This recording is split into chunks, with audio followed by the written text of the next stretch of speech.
My ex-mill sent her church friends to harass my daughters and I have now exposed her family to her church community. And she's getting shamed and shunned at church. My 46 daughters, 17 and 15, have a strained relationship with my ex-husband's parents, 78M and 80F. My ex passed away in an accident last year, and we've had some major family drama since due his cheating and him leaving 2 boys born with his affair partner orphaned. She also died. Part of the drama has been my ex-in-laws trying to get custody of my daughters, and them also trying to live with us. First one we're going to court over, second one will never happen. Where we live, there's a weekend market with fresh produce, eggs, meats, and other products straight from farmers. This week was extra special since it was my youngest birthday. Since her party is later in the month, I decided to give her a budget and set her loose on the market to get whatever she wanted. Mostly chocolate and sweets. After an hour, I did start getting worried, and just before I called her, she called me. She was crying, saying some weird people have cornered her. I ran to her with my oldest daughter to find 6 older women, berating my daughter for being unchristian, for refusing to spend time with her paternal grandparents, or for wanting to be a good big sister to her poor orphaned baby brothers. My daughters are the ones that found out about my ex cheating and the babies, so they aren't fond of the kids. It's trauma, and they are working with a therapist. I got between the group and my daughter, telling my eldest to go pay the stuff her sister had and to go to the car. Then I turned to the women, some who I knew from when we went to my ex-in-laws' church, and ripped them a new one. They told me I was worse for refusing to obey my ex-in-laws like a good Christian wife. Barf. Eventually, the screaming turned too loud, and we were all asked to leave the market. I met with my girls in the car, the women following me like a group of vultures. I managed to get in the car and drove away. After my girls went to bed, I got online to talk to another member of that church that I'm in good terms.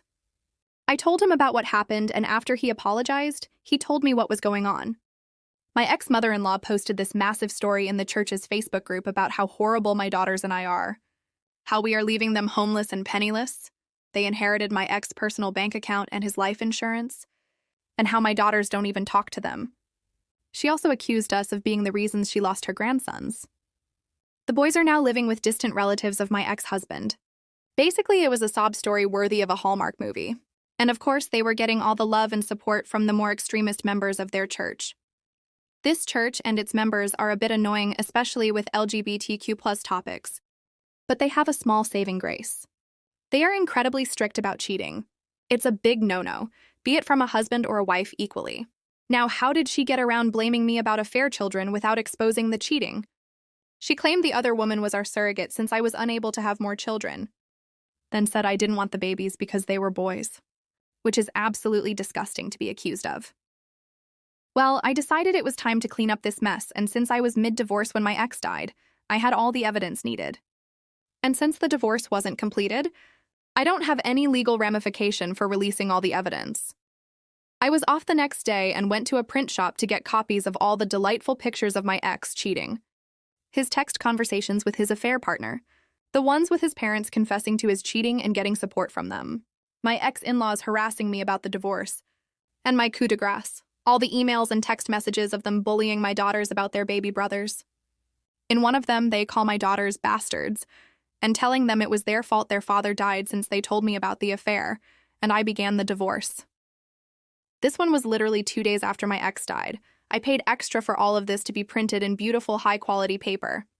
Then when I got home, I sat down for hours to make delightfully personalized binders. They look like the little prayer song packets the church give for everyone to take to sing hymns. The first picture when opening the binders is my ex and his side woman making out in our living room. Their faces are easy to discern, and the girl looks nothing like me. Different skin tones and hair color. Underneath, I wrote ex-husband's name and a fair girl's name, love story. I took them to the church before service. There's a desk in the back with the songbooks for people that need to forget their own, and they never check them. The gossip mill was quick and harsh. The names my ex and his affair partner got called in the Facebook were so bad the pastor himself had to get involved just to keep things relatively PG-13. People were angry at my ex-in-laws for their abuse to my daughters, but what made me laugh was that I was still in the wrong for the divorce. But it is understandable that I failed on my duties after the shock, and I possibly will one day return to the light, unlike my cheating husband and his Jezebel. They used another word I can't use here, I imagine. I got 2 apology letters in the mail for my girl and an invitation to join the church for support. As for my ex-in-laws, they got shamed into leaving the church. My ex-mother-in-law made a post on her wall about how alienated she feels and how no one cares for the elderly anymore. How she wished her great son was still alive since he would have taken care of her and her husband. With what money, I don't know, since I was the breadwinner. Explanation on the will. My ex-husband had a will that named his parents as beneficiaries. As far as I was aware, he had told me he had named our daughters, not them. I never pushed for me to be the beneficiary, as my own will has my daughters as the beneficiaries, not him. Hey y'all, I'm new to this. Support me by following and subscribing. Thanks. Our next story. Fun story from CompUSA. Back in 2004-ish, I used to be the front-end manager at CompUSA. As the name suggests, they sold computer hardware and software. I was over all the cashiers, front-end supervisors, and door security staff. During one of our monthly meetings, the operations manager, Jeff, brought up the fact that I was not having my staff mention all the various things that CompUSA wanted to upsell on. This meeting included the store manager, Tim, sales manager, tech manager, Mike, and operations manager, Jeff. I reminded the group that I was having my staff focus on what I thought they could sell during that particular transaction. There was no need to mention other services that did not apply to that purchase, and it made the transactions go faster and smoother. My best friend and roommate Mike, who was also the tech manager, backed me up, as he used to be the front-end manager before I took over. Of course, Jeff just kept making me look bad to the group, and then the sales manager started blaming me for the lower-than-expected numbers. The numbers were slightly above target on multiple fronts, but some were lower than they wanted on others. Some things were just hard to sell. After being the punching bag for a while, I just said fine and had a talk with my staff to cover everything they wanted. The next day, every cashier was offering replacement plans, store credit cards, training classes, in-home installations, and AOL signups for every transaction. Credit cards and AOL signups required the cashier to walk the customer to another terminal to sign up, taking about 3 to 5 minutes. This caused the lines to check out to slow to a crawl, and the sales manager noticed immediately. His staff were stuck waiting, in line with customers so they could get credit for the sale, and they could not leave laptops and high-end hardware with customers before they paid. That lasted about a week before they told me I could go back to the system I had before. Offer what matched the customer needed with the product they were purchasing. Now, several months passed and the store manager came up with an incentive program to help increase add-on sales. Staff would get a store credit for every add-on they sold. We already got a commission for these, and this was on top of that, so win-win. For example, for every AOL sign-up, we would get $10 of in-store credit. Replacement plan, $5.20 depending on price. Credit card approval, $10. The store manager made up fake currency called Tim Bucks with his face on it, and he signed each one to prevent fraud. I had a good staff, and I was darn good at selling these too. I spend most of my day on the register already, so I just kept making my sales numbers. I did try a little harder cause who does not want free stuff. After about a month, I had over $1,500 in store credit. I decided it was time to buy some new hardware for myself and had one awesome gaming setup for the time. A week later, I get a call from Mike that corporate security was at the store and Jeff had been accusing me of stealing all this stuff. I got dressed and came into work early. I was greeted by Mike when I arrived, and he filled me in on all the crazy stuff that had been said by Jeff. Mike walked me over to the cash office, my office, where the corporate people were. They were pleasant at first, but then asked me about all the merchandise. I had rang up at 0 though the register. I explained that I earned that much in store credit and that I used to purchase the items I wanted. I am guessing the amount I purchased at once, and the amount is what flagged it for Jeff when he ran his morning reports. Jeff could have asked me about it, but nope, he just assumed that I had stolen it, but that I was dumb enough to ring it through the register system. So, I am sitting there smirking, and Mike knows exactly what I am about to do. I roll over to my filling cabinet and pull out my employee purchase folder. Every employee purchase had to have a copy of the sales receipt kept on file. In my file is a copy of every receipt with the Tim Bucks attached to the ones that needed it.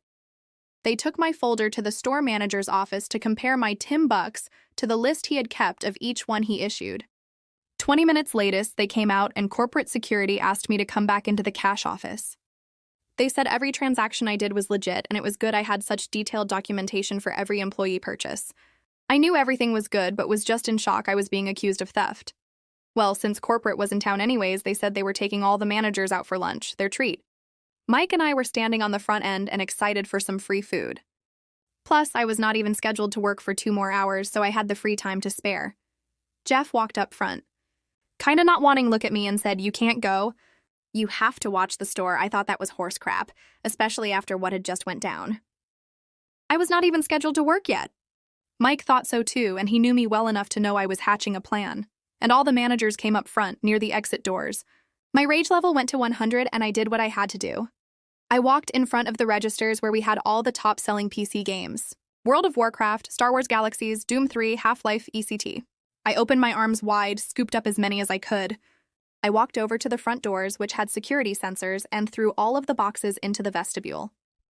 I turned towards all the other manager and corporate who were stunned at what I just did. They were speechless and trying to find words to explain the situation. I locked eyes with corporate security and said, "PC games over $50 are required to have anti-theft tags on them. I don't think any of those do," because the alarm never went off as 30 boxes flew past them on their way to the floor. Just walked away from the area and could hear Mike laughing his butt off while corporate security was putting 2 and 2 together. I went out to smoke, while Jeff picked up the games on the floor and the rest went to lunch. Without him, after lunch, they did an audit on all the items that did not have security tags. It was Jeff's job to make sure the correct items had those tags. Guessing there was more than just those games that were not tagged because that audit took a few days. I kept all the real name in this story as it's so long, ego, and way easier to tell that way. Hey y'all, I'm new to this. Support me by following and subscribing. Thanks.